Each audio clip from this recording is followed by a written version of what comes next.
솔직히 포기하고 싶은 순간이 많았습니다. 만약 소니가 없었더라면 저는 이미 브라질로 돌아가는 결정을 했을 겁니다. 그가 제 인생을 바꾸었습니다. 앞으로 팀을 위해 더욱 나아갈 일만 남았습니다. 지난밤 토트넘과 셰필드의 역대급 경기가 있은 직후 영국 현지에서는 엄청난 반응들이 쏟아지고 있습니다. 지난 시즌까지 2부 리그에 있던 리그 18위 셰필드 유나이티드와 3승 1무로 엄청난 상승세를 달리고 있던 토트넘의 경기. 토트넘의 홈구장에서 벌어지는 이번 경기에 대부분의 전문가들 뿐 아니라 영국의 큰도 박사들도 압도적인 토트넘의 승리를 예상하였는데요. 뚜껑을 열어보니 전혀 다른 경기 양상이 펼쳐졌습니다. 토트넘은 대부분의 장면에서 상대를 압도하며 7대3의 높은 점유율을 가져갔지만 이상하리만큼 골이 터지지 않았고, 무엇보다 셰필드 선수들의 지능적인 거친 플레이와 고의적인 시간 끌기로 인해 토트넘 선수들은 후반전부터 다소 흥분하는 모습이 보이기도 하였습니다.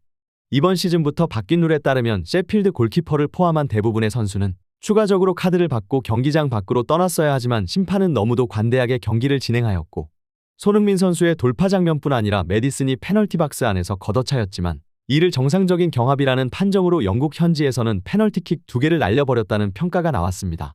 실제로 영국의 풋볼 런던에서는 마치 중동의 시간 끌기 축구, 일명 침대 축구를 보는 듯한 플레이에 토트넘의 6만 관중들은 일제히 야유를 보냈고, 이는 축구를 사랑하는 누구라도 동의할 수 있는 부분일 것이다. 셰필드 선수들의 기본적인 동업자 정신을 저버린 고의적인 시간 끌기 플레이를 이해할 수 없다는 반응들이 쏟아지고 있다. 실제로 경기가 끝난 후 셰필드 감독은 바로 경질되는 수모를 겪어야 했는데요. 대부분의 매체에서는 경기력이나 성적이 원인이 아닌 선수들의 고의적인 시간 끌기를 지시한 감독과 더 이상 함께할 수 없다는 의지를 나타낸 것으로 보인다 분석했습니다. 그리고 경기를 압도하고 있었지만 득점은 없었고 추가로 예상치 못한 실점까지 기록한 토트넘은 결국 교체 카드를 꺼내들었는데요. 끊임없이 상대를 압박하고 수비진들을 달고 움직인 손흥민 선수를 대신해서 히샬리송을 투입한 것입니다. 이 당시만 해도 히샬리송에게 많은 기대를 하는 팬들은 없었지만 히샬리송은 이날 완전히 다른 집중력을 보여주기 시작했고, 자신들보다 피지컬적으로 우위에 있는 선수들을 상대로 적극적으로 헤딩 경합을 하고 그동안 계속해서 넘어진 것과 다르게 마무리 지으려는 의지를 나타내며 혹시나 하는 마음이 들게 하였습니다. 그리고 셰필드는 고의적인 시간 끌기에 대한 대가를 톡톡히 치르게 되었습니다. 바로 추가 시간을 무려 12분이나 배정받은 것인데요. 결국 히샬리송은 98분에 페리시치의 코너킥을 그대로 꽂아 넣으며 팀의 귀중한 동점골을 가져왔습니다. 하지만 히샬리송은 여기서 멈출 생각이 없었습니다. 딱 2분 뒤 100분경 또다시 페리시치의 원터치 패스를 받은 히샬리송은 욕심을 부릴 법도 했지만 바로 완벽한 타이밍에 클로셉스키에게 패스를 넣어주었고, 결국 클로셉스키가 자신의 주발이 아닌 오른발로 상대의 타이밍을 완전히 뺏으며 역전골을 장렬시킨 것입니다. 그동안 부진하다는 평가를 받았던 토트넘의 2명의 공격수가 만들어낸 엄청난 합작골에 토트넘 하스퍼 스타디움은 그야말로 열광의 도가니로 바뀐 순간이었습니다. 축구라는 스포츠가 주는 기쁨을 경기를 지켜보는 수만 명의 팬들이 함께 느끼고 있습니다. 셰필드의 비신사적이고 상대를 존중하지 않는 플레이에 토트넘이 계속해서 답답한 흐름을 가져갔지만 믿을 수 없는 98분과 100분이라는 이 시간대에 내리 2골을 넣으며 토트넘이 승리를 가져갑니다. 경기를 중계하던 스퍼스 플레이의 해설은 감격한 듯 믿을 수 없다는 표현을 계속해서 쏟아냈는데요. 실제로 믿을 수 없다고 밝힌 선수가 있었으니 바로 히샬리송이었습니다. 히샬리송은 경기가 끝난 후 인터뷰에서 그동안 힘들었었다고 밝히며 앞으로 팀을 위해 더욱 헌신하겠다고 말하며 손흥민 선수를 언급해 큰 화제가 되고 있습니다. 그동안 힘든 시간을 보냈지만 언제나 동료들이 할 수 있다는 자신감을 주며 저를 믿어주었습니다. 그동안 제가 못했기 때문에 출전하지 못한 것이라 할 말이 없었습니다.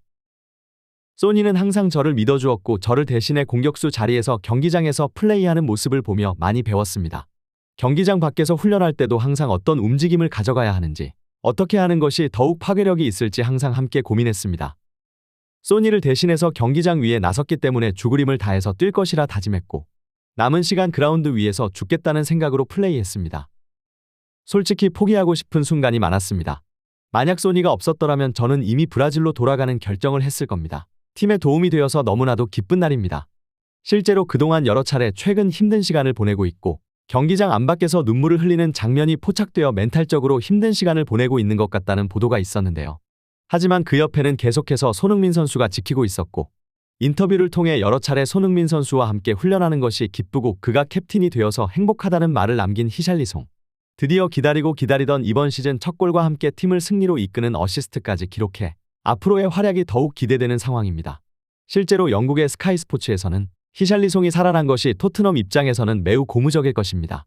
손흥민을 원톱으로 사용하는 것이 분명 파괴력이 있지만 손흥민을 더욱 잘 사용하기 위해서는 히샬리송이 살아나는 것이 필수적입니다. 만약 히샬리송이 살아나고 손흥민이 자신의 자리인 왼쪽에서 플레이하며 끊임없이 히샬리송과 스위칭을 하면 그 위력을 배가 될 것이고, 히샬리송이 에버튼 시절의 위력을 보여준다면 토트넘의 공격력은 더욱 더 파괴력을 더할 것이 분명합니다라며 결국 히샬리송이 부활해야 한다고 강조하기도 하였습니다. 과연 토트넘의 캡틴 손흥민 선수와 히샬리송은 다음 경기 아스널 원정에서 어떤 모습을 보여줄 것인지, 계속해서 상승세를 이어갈 수 있을 것인지 관련 소식 탑클래스에서 전해드리도록 하겠습니다. 구독, 좋아요 눌러주시면 영상 제작에 정말 큰 힘이 됩니다. 우리 자랑스러운 탑클래스 선수들 소식 전해드리는 탑클래스TV. 구독, 좋아요 눌러주시고 시청해주신 여러분이 오늘의 탑입니다. 진심으로 감사합니다.